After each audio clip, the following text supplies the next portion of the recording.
Welcome back to another episode of Bytes. This week we'll be hearing from Noam. He graduated as an Ivy League engineer. He wasn't really sure what he wanted to do next, and that's when he decided to go and teach himself a whole bunch of more engineering so he could bring his hardware product idea to life. He's created the myTMJ pen. It's a heated vibration massager for those suffering from jaw pain and tightness as a result of TMJ disorder. Now, that might sound like a niche product that's hard to market, but there's one thing I want you to take away from this episode.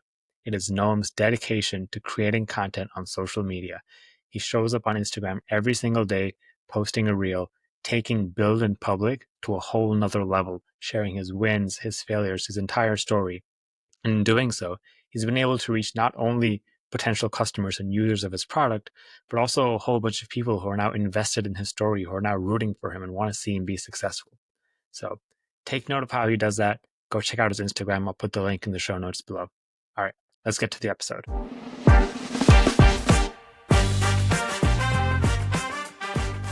All right, we're live. Noam, thanks so much for joining me here on Bytes. I'm excited to talk about myTMJ. So what I want to start off with first, before we get into the product or the background, I want to talk about kind of the health side of what this product is solving, because I don't know anything about it, and a lot of the listeners might not as well. So as the expert here, could you just give us a brief outline of what TMJ is and what your product is doing to help people that have it? No, definitely. A lot of people haven't heard the term TMJ. Basically, it stands for temporomandibular joint, which is just like your jaw joint. And basically, your jaw joint is like the most used joint in your body, but at the same time, it's one of the least understood. It's very complicated, has a lot of aspects that are different than the most like popular joints, quote unquote, like the elbow and the knees. And so there wasn't a lot of specialties in the medical field that are looking into it. In fact, normally when you think about like jaw pain, you think about like a dentist. They only started specializing in it like a couple of years ago. So basically, the whole reason that I am looking into the TMJ space and jaw pain and stuff is because I had it. I mean, have it to this day. But basically, like 3 years ago, I started getting this like popping sound in my right jaw, and this is actually like a very common thing. Whenever I quote studies and stuff, just know that there are very few of them, and they don't have a lot of large sample sizes. So, but up to like 30% of people have this like popping. Up to like 30% have some sort of pain in their jaw at some point. Maybe it's through puberty or at some other point. So even if you haven't heard of TMJ, it's much more common than you'd expect. But basically, I had this popping, and I would go to a doctor, and they'd say it's like, ah, whatever, it's normal. But basically, the fact is that that popping was just the start of joint degeneration, in the way that you have this disc that your jaw joint rotates and slides with. And that disc can come out of place. And it can come out of place for like a few different reasons. One being trauma, obviously, if you get like socked in the face, that disc can come out of place, cause a bunch of problems. But another thing is that like it can be pulled out of place by the muscles surrounding it through just like general overuse. So if you're clenching, for example, there's a muscle that pulls on this disc and it contracts when you clench. So if you have nighttime clenching or daytime clenching or grinding, that's a very common reason for this disc to displace. And when it does, basically when you open your mouth, it pops in and out of the disc. And this is what caused that sound. But for me, when I started taking TMJ disorder seriously is when I started getting these lockups. And basically, I'd wake up and my mouth would just be locked closed because this disc came so far to place that it kind of folded in on itself, and I wouldn't be able to slide my jaw forward, which is a pretty important part of opening it. And yeah, so I was like, oh, wow, the doctor told me not to worry about it, whatever. They just said, don't worry about not being able to open your mouth. No, about like the popping and stuff. But that's what led to it. And I was like, okay, well, thanks. But yeah, so at this point, I went to the doctor. He was like, it's clinically recommended when you have these like muscle spasms, which are muscle knots or trigger points, like whatever people call them, that pull the disc out of place. You want to use like heat, massage, pop like painkillers, muscle relaxants, whatever you can do. So I had these like lockup episodes for like a year at first, and they weren't frequent, and they got a little more frequent, and I kind of just started developing like a little technique for unlocking my jaw. I ended up using like a mug of water that I microwave, and then the bottom ridge is very hard, so I'd be able to massage with that while also heating. Um, but I mean, obviously, I was like doing this every morning pretty much. It's like, you got to do it quick. Yeah, I got to brush my teeth, get to class. I was like, this is a little annoying. I'm ready to buy a product for it. Like, show me something that can heat and massage my jaw joint. Okay. Looked it up, nothing. Not only nothing, but like the things that come up when you look up like TMJ products, something that 5 to 12% of the population have, maybe even up to 30. It was appalling. Like there was no. I'm very used to like brands and like Right. plenty of like nice looking products, stuff like that. This was like complete like scam looking bottles of like, oh, try this magnesium oil, like literal like oil salesman stuff, and there Uh-huh. would be like this night guard where it's like, it's at this point proven night guards don't do anything, especially night guards that aren't custom fitted, because you can still clench on a night guard. Oh, And like I bought that. I was like, okay, this is crazy. Like there are literally zero products marketed to people with TMJ disorders. And yeah, so that's kind of the like medical history of how I came to the idea. And I was still in college at the time. so at what point did you realize that this wasn't just you? Because like there's one thing which is just all your own problem, but then realizing there's a whole market out there. What was that moment for you? Yeah, I kind of started gathering that just from like, when I go to see like a doctor, they would, if it's someone that specializes it, or in my like physical therapist, they would be like, yeah, it's crazy. Like there's just no research about it. There's so many people that have it. They'd like spit out like Oh, percent, like 5 to 12%. I looked it up. It's like, oh, interesting. Like really, a lot of people have it. I went on the Reddit, on the subreddit, and I was also mind blown there. It's like this thing has like up almost like 50,000 members, wow. and like constantly you see people like posting. It's like people are like suicidal. People are like, it's like it is some serious like messed up stuff that they're Wow. dealing with. Yeah. It's like I was like, oh, I have it like honestly good, because even yeah, my jaw locks, but I'm not like trying to kill myself over the pain. But yeah, it's crazy. Wow. That's crazy. So then you were like, okay, there has to be a better way. That's like a common quote right before someone invents something. And your background was mechanical engineering. Tell me about when you had that idea of what that first prototype should look like. And then we'll break down exactly how you did it without having all that like electrical firmware and manufacturing stuff from beforehand. So let's start there. So Yeah. what was that aha moment of like, I can solve this? The idea actually came before I had the moment of like, oh, I'm gonna pursue this, right? Like, I I've been kind of working on ideating things for like a while. Like, I've a huge list of ideas that I've had, and like as time goes on, they get better and better. So I was still in like a second semester of my senior year of university. I wasn't really like prepared to start a hardware startup or anything at the time. But when I got to the point of, yeah, I would still keep having these like lockups, and Mm. I would deal with it the way I can, just like through the next months. But then when I got to the point of like, okay, I think I want to actually create a product, you know, document everything, and just take an idea and start selling it to real people.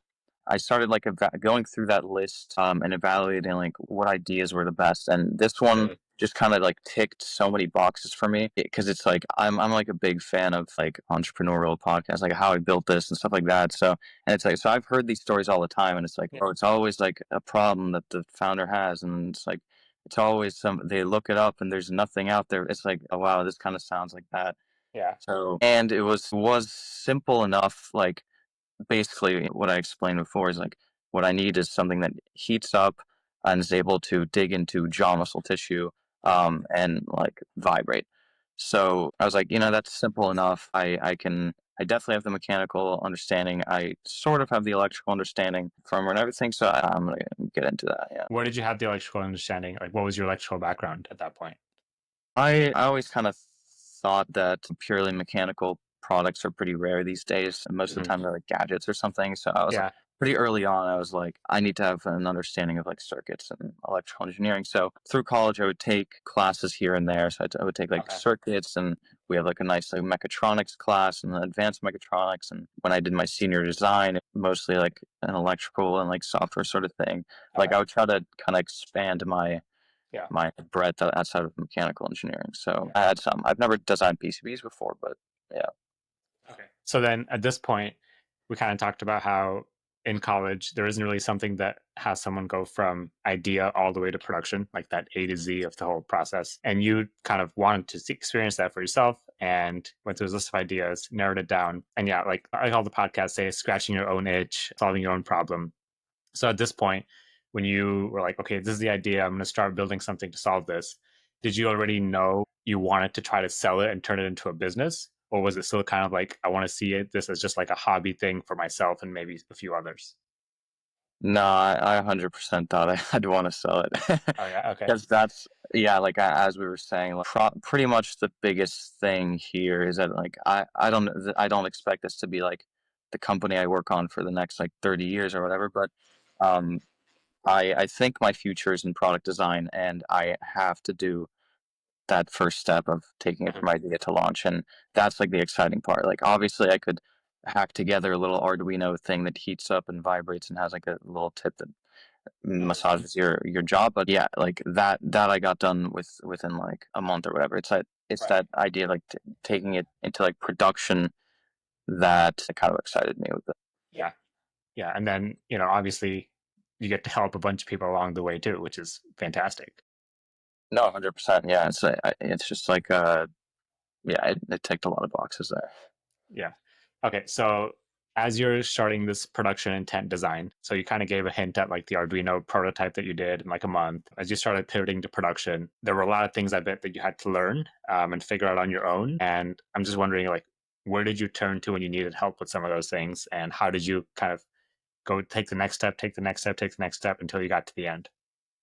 Yeah, YouTube, man. There's a Yeah. lot of things out there, but no, like with I had like the baseline understanding of electronics. So really the hardest part here was the like circuit board design. When it came to the mechanical, I kind of had it all in the way that like if I just kept on trying and prototyping things and redesigning, like I knew I could get to Mhm. a place where I was comfortable with it. But with the electronics, I didn't exactly know where to go because when you're doing a little prototype, it's like if it works one time, that's fine. Even if it breaks a little bit, Yeah. fix it up. But yeah, doing like full scale like PCB design was a little more challenging.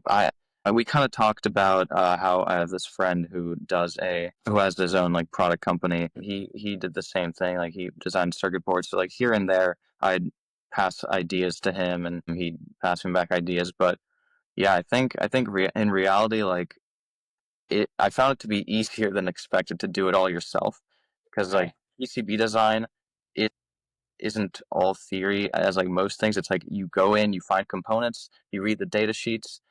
They pretty much tell you all the equations. They tell you what to plug in. They tell you what components you need to put together. It's just like you Uh-huh. just make this like kind of block diagram, find the right components. You know ram your head Yeah. into it and you Yeah. find something. But also Reddit was kind of useful towards the end where I was doing some more like safety based design. So like um, when you're talking about like heating with someone's face, Right. really the worst case scenario is you have a heating element that it's stuck on, right? And um, again, in a prototype, it doesn't matter. But in this case, if I'm making 100, 1,000 of these units, there is a chance that maybe like a static shock or it creates an overvoltage that destroys the transistor that controls the heating element and then stuck on, or the microcontroller crashes and Mhm. sticks it on, or like a million things. Mhm. So I kind of asked on Reddit tons of like engineers with way too much free time that love roasting your designs, and yeah, actually, yeah, the design I came up with was pretty influenced by that. That's incredible. So you had those electrical classes that you took in college, which gave you like, at least you knew that something could go wrong. Because if you didn't have that electrical background, you wouldn't have known about stuff like ESD and overvoltage and stuff. So you had enough knowledge to know that something was wrong. And then you went and basically like, I don't want to say crowdsourced, but you went to Reddit and kind of used other people's help to finish out the design. Yeah, yeah. Can you give me an example of like what did one of these Reddit posts actually say, or what did they look like, just to kind of get a specific example? Yeah, yeah. So specifically, the thing I threw out was like, oh, okay, can I just use like another transistor to be like a secondary driver that I have to turn on, and that's like a backup safety plan, right? But then they would say like, okay, but you have to think about like why these things would fail, because if they're basically like in series, then you have like an overvoltage would maybe break both, or like overheating would probably break them both, or like a microcontroller crashing, you would still be sticking them both on. So it's like it's not the perfect solution. That was like one set of the comments. And another one suggested like a crowbar circuit, which is basically just whenever you like sense something, you just shut off the device, right? And you just like you pop a fuse. And yeah, so I was like, oh, crowbar circuit. I've never heard of that. That's kind of interesting. So looked into it, and it was like, yeah, you can use these like triacs to basically just like turn on the current through it and blow the fuse. And yeah, so I basically just made this like separate little safety circuit there that basically required at least two events to fail at the same time Okay. for the device to break. And it's good that you had the forethought of like prototype versus production. If we're getting these to hundreds, thousands of people's hands, you got to watch out for their safety. So I think it's super impressive that you kind of took on this challenge and then went and got the knowledge that you didn't have to fill in those gaps. And then I wanted to touch on one other thing too, which was you said you had kind of a unique situation with this friend of yours who had another product that he was developing, and you got to help out, maybe see a little bit of that, use some of the resources. Tell me a little bit about what that situation looked like. Yeah. So basically, like I don't know. There's this like notion, I guess, that when you're starting a business or like a startup, whatever you want to call it, you have to kind of just like full send it, drop everything, risk everything, and just like pure focus, like pursue that thing. And I'm more of like I kind of stay on the safe side with most things. And I basically had this opportunity where my friend, he he did this a couple of years back. What I'm doing now. So he designed a product, and he has a company around it. And he was like, let me like hire you to work on my company, kind of like run things a little bit, do some design work. But I'll also provide you the space, provide you 3D printers, you know, he orders like batteries and PCBs all the time, so I could pop my orders in with him. And basically, I really like that for myself because like one, I have like a job where I'm not like Mhm. losing money working on my own product. I can test, I can figure out whether this thing is like really going to work. I can basically develop it for free, and at the same time I'm making it like easier for myself to do the thing that I want to do. So I was trying to like minimize the risk, but it did take longer than it had. Like if I did full send, I probably would have had it Right. done But half the you time. sounds like you had the perfect mix of like right place, right time, and everything, right connection. One of the things that I say a lot is the best mentor is not someone that's like 20 years ahead of you and like VP of something at something. The best mentor is one that's like 3 or 5 years ahead of you, 3 to 5 years, and then they know exactly what you've been through. They remember it, and it sounds like that's you kind of like had this great opportunity where your friend was just a few years ahead of you in terms of product development, got kind of learn some of the lessons, but also like actually use some of the resource like 3D printers and the workspace and stuff. So super cool. Last Yeah. thing I want to talk about, and I mean, what you've done is obviously super impressive, but this one thing is what I think is what separates you and like makes you really stand out to me. It was also how I found you. And that is this whole notion of building in public. Building in public, for those that might not know, is I would say a more or less recent trend where a lot of people who are building stuff are posting about their progress, their revenue numbers, sort of behind the scenes stuff to show how things are being done. But historically, I've only ever seen that been done for software. So phone apps, web apps. And so that's what's really unique about you is you're kind of given this whole behind the scenes. And I don't know how and when you started that, but I want to know about what drew you to that and then how that has kind of impacted your journey and how you've seen it cause a difference to what you're doing. Yeah, that turned out to be a much bigger part of the journey than I expected. But I started that basically day one. I think I started. I made my first YouTube video like a month after starting, but I basically, you're right. There was like never a hardware like business that was recording and like logging everything from the start. Like on YouTube, I'm a huge fan of like a ton of channels that do these like hardware projects. And they make like super cool projects. Like one is like I found this like lamp that's really cool, and I want to like design it this way, or like I have this problem in the house. I want to design this thing for that, but all they ever were just like projects, and I enjoyed it. It would be really, really cool if that project turned into like next step of being like a full product. And I just thought that that would be like a series I would be like a diehard fan of. So I'm not like against building in public. When I started this, some people think it's probably bad to like share because you can get like copied and stuff, Mhm. but I think it's probably more of an advantage to like have a brand both for like the company and like a personal brand. Like if you get to the point where people are stealing your idea, you probably already got big enough where it was worth it. Yeah, absolutely. But yeah, so I've mostly just been doing like YouTube videos every couple weeks, going through like the hardware design stuff. Now, as the design is like coming to an end, I am building. I'm getting into like sales um and like marketing and all that kind of stuff. Where it's like um now it's shifting to be more of like a uh business channel than an engineering one. So yeah, kind of interesting, but yeah, I really enjoy it. And then it's tough to to do it with only like 500 subscribers, but it's just a matter of like I got to do this. It's gonna be so sick to look back on in a couple of years. Yeah. And it's something like, okay, I got a couple points on that. 500 subscribers, like it doesn't seem like a lot because everyone's talking millions on the internet. But like, imagine if 500 subscribers were like in your room right now. That's a lot of people. And it's like, I also feel something like this has a lot of impact per person. Like for example, I showed my brother your socials because he's in college, he's getting into product development. And yeah, I was like, this kid has never seen something go from start to finish. And I found your channel and I was like, this is a perfect example of someone that's doing that. And so I think, you wanted something, it wasn't out there, you created it, sort of a recurring theme here. So that's super awesome. How do you think that the building public actually like impacted your business? Like I get what you did and why you wanted to do it for yourself, but as far as the business and the product goes, was there any points where someone maybe gave you some feedback or based on some comments from building in public, or did people reach out to you? I want to know about the impact of building in public. Yeah. I'll say it's like at the scale they're a little like separate. Like the building in public is kind of like a Noam Eisenberg thing where it's like I'm an engineer, I'm a product designer, blah blah.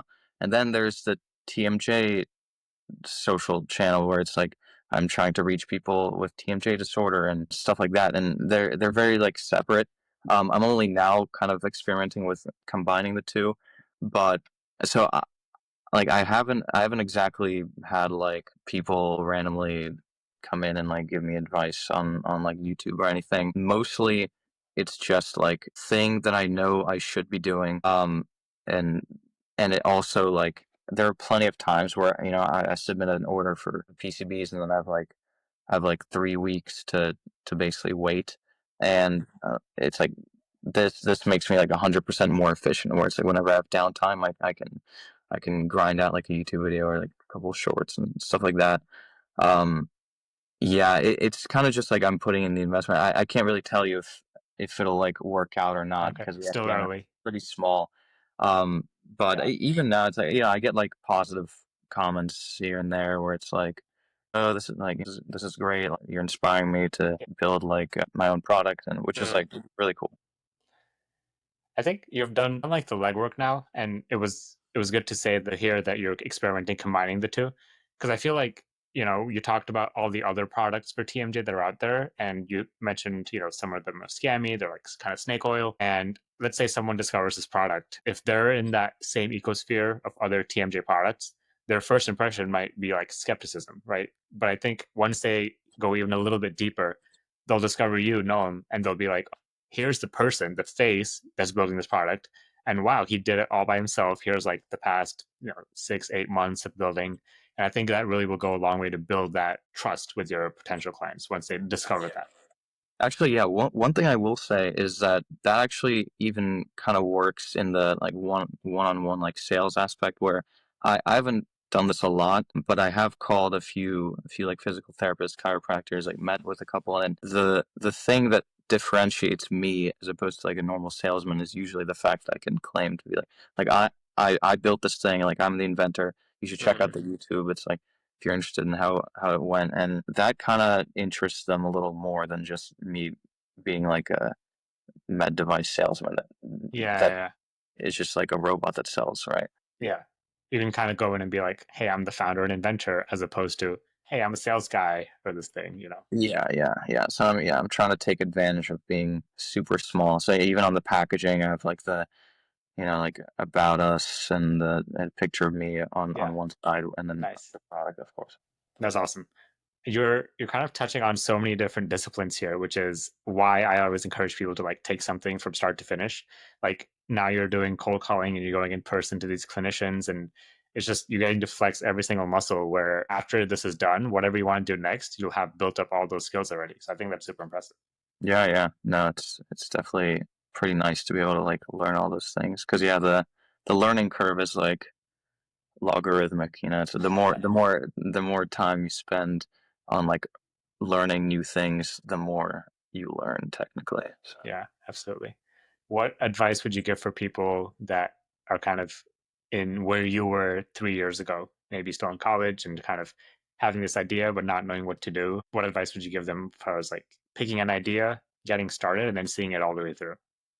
yeah, I think for people that are like safer, like me, like I wouldn't have an issue working like you at a product development firm. Like that's honestly really that might be what I'm going to be doing in 5 years. But that idea is kind of the important part to push you into. Um, so I guess the advice for like ideation is just like you really need to focus on like in every single aspect of your life to just like think about these problems. Like at first, the ideas are going to be trash, and you're going to think they're great, but it's like I can look through my list right now. Back like freshman year, it's some like stupid ideas, but now like the later ones are a lot better. So yeah, it's like the most like the weirder things that you do in life, and if you like travel or like if you get like super niche into whatever like thermodynamics, or if you get like if you're a construction worker and like you get super niche into that, it's like Right. the more niche you go, the more opportunity that there is for like ideation, finding little problems. And Yeah. then once you find that idea, I think it's just a matter of like take the first steps and build some prototypes and then it's just the classic stuff. Build some stuff, show them to people, see what they Yeah. say again. And yeah, you don't have to like quit your job and do it all at once. Yeah. Absolutely. I just wanted to highlight one of the things you said, which was, I mean, the takeaway that I'm hearing is that ideation is actually a skill. It's not like what is perceived in Hollywood of like the stroke of genius and like eureka moment. Like it's actually something that you build up, and as you learn to ideate better, your ideas get better. You get more experience, your ideas get better, and then you can find a good idea. So I think that's a key point to highlight. No, yeah, 100%. Yeah, that's a very important point. Cool. Well, Noam, thank you so much for joining me today and sharing your story. I'm obviously going to tell people to go check out your YouTube channel, see the behind the scenes of all of this. But what else can the listeners do to support you? Yeah, no, the YouTube channel would be great. Definitely follow the journey. If you hear this, and I mean, I'm also doing more like shorts and like reels and stuff on the Instagram, which is like at myTMJ relief, which yeah started out as like a TMJ tips thing. So that's definitely changing. But yeah, just follow on the socials. I don't think you'll see if anything comes up that you can help me out with. Yeah, everything's out there. That's the beauty of Yeah. it. Awesome. Thanks so much, Noam. Thank you for making it all the way to the end of the episode. Please let me know what you think about Noam's story. If anything he said resonated with you, I would love to hear your feedback. It really gives me motivation to keep this podcast going and continue sharing these hardware founder stories. So drop me a note, drop me an email, comment on Spotify, YouTube, whatever. Would love to hear from you. Thanks for tuning in. Until next week.